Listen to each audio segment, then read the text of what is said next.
Hey YouTube, I wanted to make a video about the best runes and builds on Elise. The goal of this video is to help everyone out and answer any possible questions you guys may have. Feel free to ask any and all questions in the comments and I'll do my best to answer them. In addition to this video, I've also got a modifier guide and it has all the information in this video plus a lot more, and if you haven't already, consider upvoting it and leaving a comment on the discussion page. It helps out. It took a lot of time. Anyway, we'll get started. So the number one rune for Elise is going to be Dark Harvest. Now, Electrocute is usable.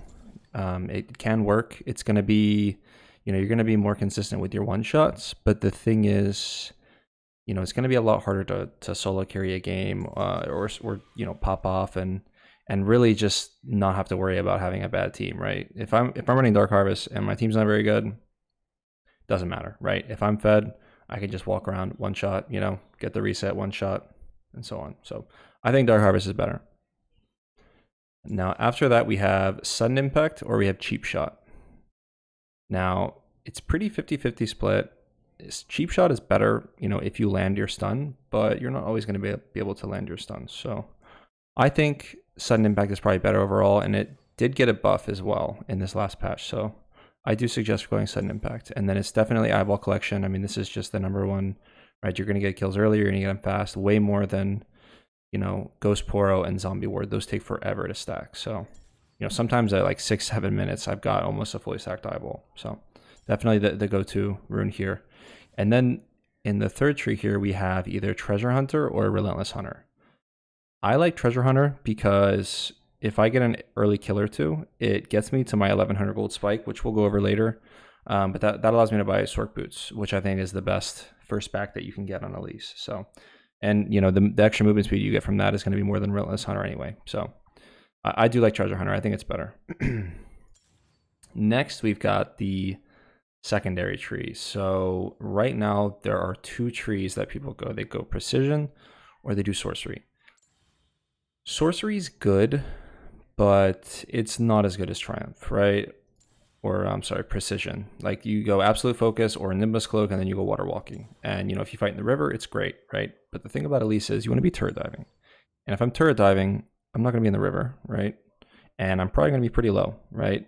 Dealing damage. I mean, for the most part, you should get most of your burst above 70% HP, right? With Absolute Focus, but that's still like pretty situational. I just like Precision because it's consistent, right? Triumph, especially with Dark Harvest, it allows you to, every time you get a kill, right, you get the reset on Dark Harvest, plus you get some more HP, right? And you get the extra 20 gold, so it's just great for snowballing. Alacrity is good too. This, again, is kind of like a flip. I personally like Alacrity because it just feels better to be able to attack faster, but I'm experimenting with Coup de Grace and I think it might be better. Just because, especially in the early game, it's going to be more impactful than that 3%, 4%, whatever attack speed will be. And then for these stats down here, we go attack speed, 100%. We do adaptive force, right? I mean, this is just the most damage here. You need the extra attack speed, right? And attack speed is not too bad on you, right? And it helps with clear, because your clear can be pretty rough on Elise. And then for the last one, this one is very flexible.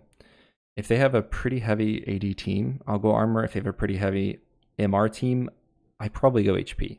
The only time I would ever go MR is if they literally have like 3, maybe 4 AP champions enemy team and one of them's the jungler, right? Otherwise, I'm just going to go HP like probably 70% of the time. If they have a heavy AD team, I'll go armor. And like, especially with like a Rengar or something, something heavy AD in the jungle. But typically this is my rune page right here. Now, there was another build floating around where people would go Conqueror, right? And that was, I mean, I didn't invent Nashor Sunfire, right? But we definitely got a little popular.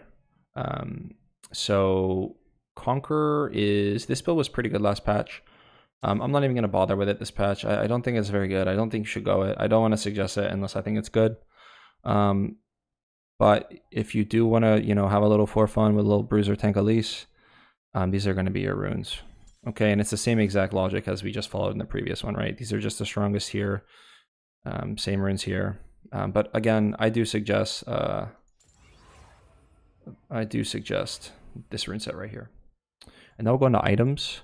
And so in items, The number one thing, right? We have a couple of mythics. We'll go over those in a bit, but the number one most important thing is going to be your first back, right? With Elise, it's early game. It's all about early game. You need to snowball. You need to get ahead, right?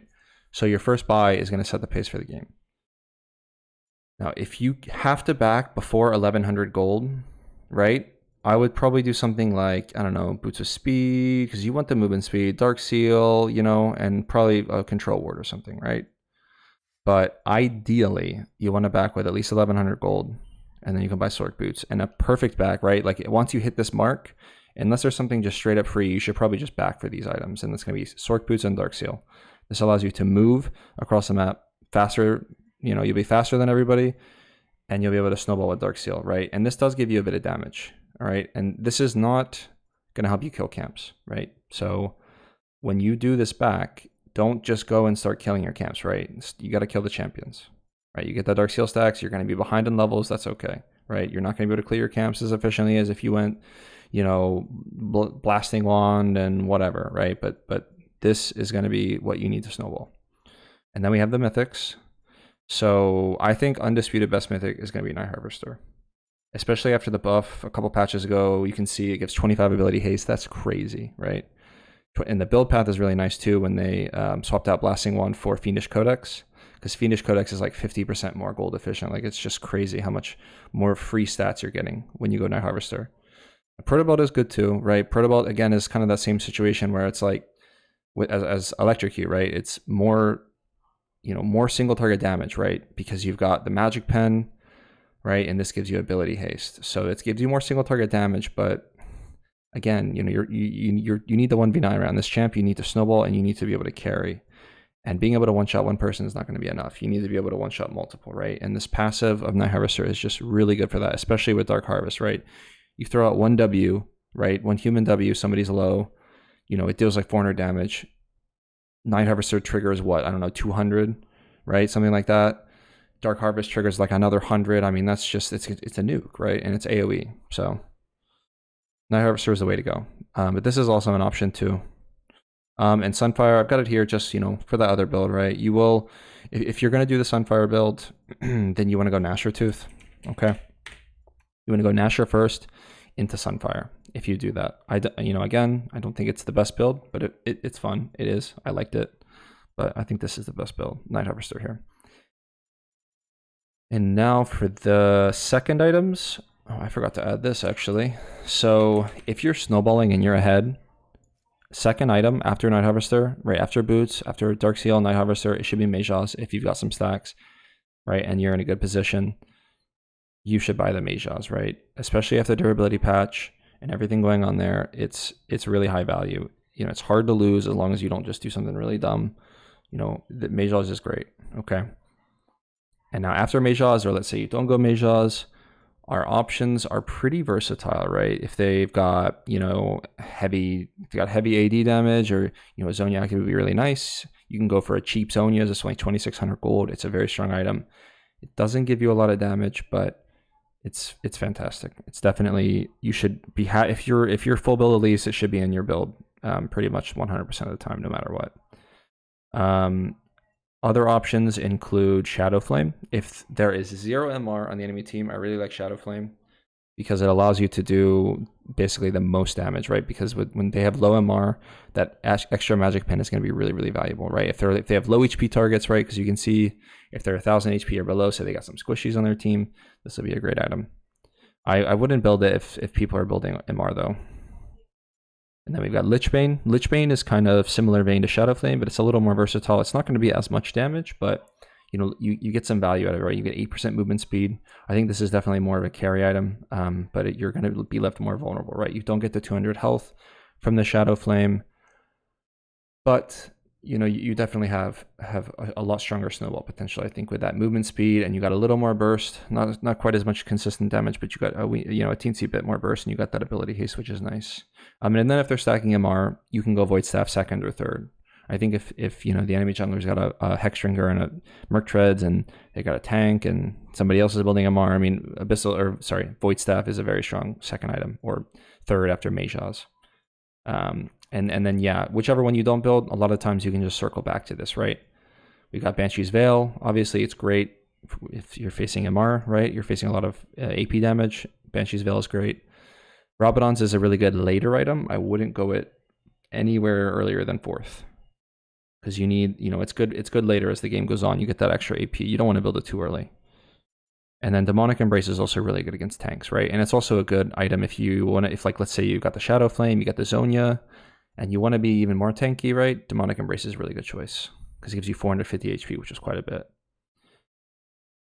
So a normal full build will probably look something like this, right? We've got the Sork Boots, right? We've got Night Harvester, right? Then we get the Majaws. And then we go for maybe a Lichbane, right? Zonia. And then finish it off. If they've got a lot of MR, we can finish it off with Abyssal or Void. But if they, if they don't have a lot of MR, you can even go with the Rabadons, right? And this is really strong. And one of the nice things about Lichbane is you can actually end up selling these boots here too when you got Majaws, right? Because you're getting 10% MS here, 8% MS here. That's more than the boots give you. So you can end up selling these, right? If the game goes that long, but you pray it doesn't go that long playing Elise, and then you can end up buying something else, right? Even a Dead Man's isn't terrible, honestly. The movement speed is nice, help you get a pick. But this is like probably a finished full build for Elise. Now, let's go into a jungle pathing. I'm going to load up a custom game here. So there's a few paths you can take, but almost all of them end up being very similar, right? You want to get your level 3 as fast as possible, and then once you're level 3, the goal is to impact the map, right? You have the best level 3 as far as, you may not win a 3v3 one-on-one against everybody, but you have very high damage, you have a stun, you have a turret reset, you have the most powerful turret dive in the game, right? Also, Blue Smite, forgot to include that. I think after the nerf to Red Smite, Blue Smite's the way to go. All right, so we're gonna go here. You have two options, right? Option 1 is start bot side. Option 2, start top side. You don't really want to invade because you have a really shitty level 1, really shitty level 2. Invading is super, super risky, right? But we're gonna start here, red, and I'm gonna show you the path starting from red side, okay? Now you can either do one of two things. You can go red, you can go Wraiths into Gromp, which gets you level 3, or you can do red into blue into Gromp, and then you'll be level 3, okay? Now, the advantage for doing red, Wraiths, Gromp, and then topside, like you can go into a dive, right? You can go into an invade if you've successfully tracked the enemy jungle, right? You know he started here, right? And then he goes here, you can counter it, right? Sorry about that. And if you do that path, right, so you take red, Wraiths, this. When you gank this and you walk back into your jungle, you have 2 camps to take, right? Now, if you were to go red, blue, Gromp, then you only have your wolves to take, right? So if you're going to path topside and you're going to stay topside, I do suggest doing red, Wraiths into Gromp there. So I'm going to show you that. So a lot of times you're going to get a leash, so you don't need to worry about taking too much damage, right? So it's okay to not let your Spiderlings tank. They do extra damage, right? And as you can see, we're auto-attacking, walking away, auto-attacking, walking away, right? See, I'm pulling it like this, boom, we smite it. And you see how when it dies, I'm already right here, right? I'm pulling the camp as I kill it. All right, we were gonna do race, but it's okay, I'll show you this one. It's no big deal. We'll show you this path and we'll go back for the wraiths. But as you can see, when I kill it, I kite it back, right? When I'm in spider, I just pound it, right? Like this, right? Because you can't really kite it because your little spiderlings are there. But when you're in human form, you're gonna auto attack, through an ability, walk away, right? You're gonna do all this. And so you're gonna get as close to the next camp as you possibly can so that you waste the least amount of time, right? And then I want to go top here, like we're gonna pretend like, all our top laners got the wave stacking. We're gonna go dive here, right? We're pinging, we're on our way, right? And as you can see, I'm walking away, I'm pulling it, I'm killing it, right? Now I'm already here. And so we full clear, we 3 camp clear at 240 here, which is gonna be faster than, almost every single jungler, right? All right, let's go ahead and restart this. How do you restart here? Reset the game. All right. Also, I'm going to show you this. So this is what you should be doing at the start of every single game, okay? At the start of every game, you're going to walk on blue side, you're going to be walking up. On red side, you're going to be walking down here, okay? And this is a really, really good way to get kind of like an idea of where the enemy jungle starts, right? Ideally, you know, nobody's here, right? Perfect, right? We throw the W. We see, okay, nobody's there, right? We walk up, we ward it, we run back to safety, right? If somebody's there, you don't fuck around with it. You just ward here or something. We'll reset. We'll buy sweeper, and the timer will reset. And you know, because this is a custom game, it's not going to reset, but the timer will reset basically to where you basically just got a free ward because you'll still have sweeper up, right?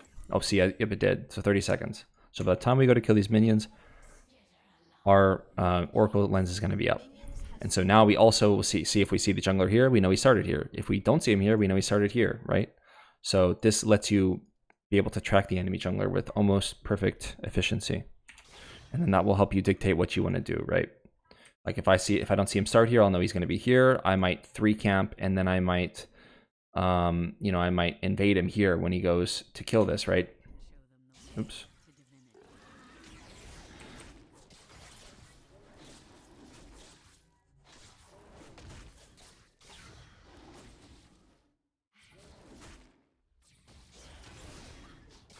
And that's a nice thing, right? So many junglers this patch and this whole season are just full clear junglers, or they're like 5 camp junglers, whatever, right? You can see how I make sure the W hits everybody, and then I kind of auto attack each of the little ones, spread that red buff around, get the burn going.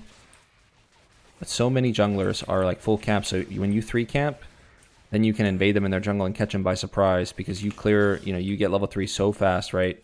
And then all right, we'll take that and we'll keep walking. And then now we'll go straight to Grand Pure and you'll see well at level 3.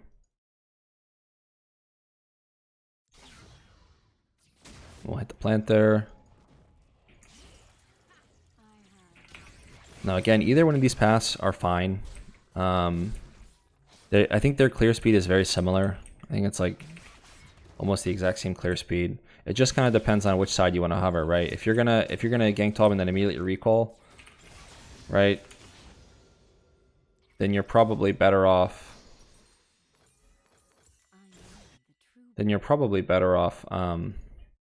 Going here and then taking these 2 and then resetting and going down here. But I'm gonna be honest, it doesn't really matter too much because most of the time, by the time I'm finished, like I usually will go right. I'll 3 camp and then I'll go top. I'll dive. Wait for him to come back, dive him again, or I'll invade and then I'll gank, right? And a lot of the time, or I'll take some of his camps. Like I'm doing a ton of things, right? And none of those are killing my own jungle camps in the early game. When you spend time killing your own jungle camps, it's time lost, right? Because I mean, you want to kill your own jungle camps, but you don't want to make it a priority because you're not going to clear as fast as Diana. You're not going to clear as fast as Karthus. If you're just clearing camps and they're clearing camps, they're outscaling you. You're falling behind, right? Clearing your camps is sort of a last resort thing, or I might as well while I'm here, right? You should be, if you're going to be taking camps, you should be taking theirs, right? Now this should be spawning in a second. Okay. All right. Same thing for blue. It's the same exact path. We're just going to do one reverse here. But I mean, this is really like, it seems very like, oh, this is pretty straightforward. But the important thing isn't necessarily what you do, which 3 camp you do. It's what you do after the 3 camp, right? That's the difficulty. That's where the skill expression comes. Because this is a very basic clear. There's not a lot of room for skill expression. Right? It's all about what you do after. It's all about what you choose to do with your level 3. Now,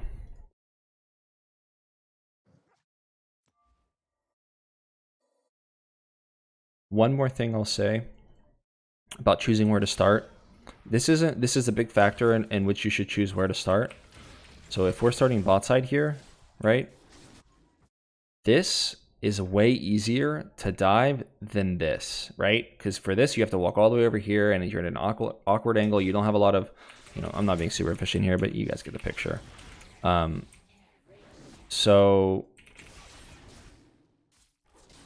this is really hard to dive, right? It's not very open. You're pretty far separated, but here, you know, this is way easier, right? You can approach like this. You can approach from behind if you want. You know, this is a much better angle. It's not as, I don't know, like this just feels like out of the way, right? Like you don't have a lot of escape paths, right? You can get trapped here pretty easily. It feels kind of hard to walk out of aggro, but this is way that easier. And same thing. If you're starting right, if you're on red side, if you start here and then you clear down, you know, same thing, right? Bot lane is super easy to dive like this. It's super easy to approach right here with your bot lane right here, right? That is something that is definitely you should take into account when you're choosing to which direction to start. Now, there's actually one more clear I want to go over that I just forgot about until now. So let's restart the game here, and then we'll fast forward. I'll teleport myself over there. How do we do a little teleporting here? There we go. So one thing you can do, especially if if you're wanting to out-trick and outsmart your opponent, one thing you can do, let's go one more 30 seconds. Like let's say we start here, right? We get a leash from our bot lane. Their bot lane knows that they leashed. They're thinking, Elise started bot lane. Nice. That means we're not going to get level 3 ganked, right? Awesome. Well, one thing you can do is take the red like this, right? And then go up, take the raid, same thing. And also this allows you to kind of be open too, right? If you're like, I don't know if I want to commit to that, right? That seems like it's pretty risky to go for that, right? Because if I fuck up, then, you know, he's going to take my whole top side here, right? But that's why you can kind of do this and you can see, oh, okay, their bot lane is pushing so hard. This is super free, right? Or it looks like they're going to start pushing hard, right? At this stage of the game, they're probably not pushing hard, but you can kind of tell if the wave is going to push or not, right? Based on who's got more minions on whose side. And so now instead of pathing up here to go top, we'll just go down here, right? And then we'll clear these golems.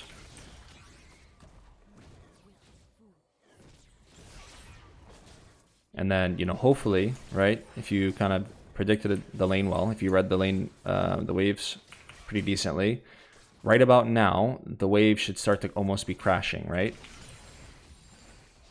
And a lot of the times you can go like this and you can catch the support getting ready to ward right here, and then right when they walk around the corner, boom, you can pop them right there. Or if they're just pushing on the turret, they're poking, you can loop right around here before they've warded, and you just have a free double kill, right?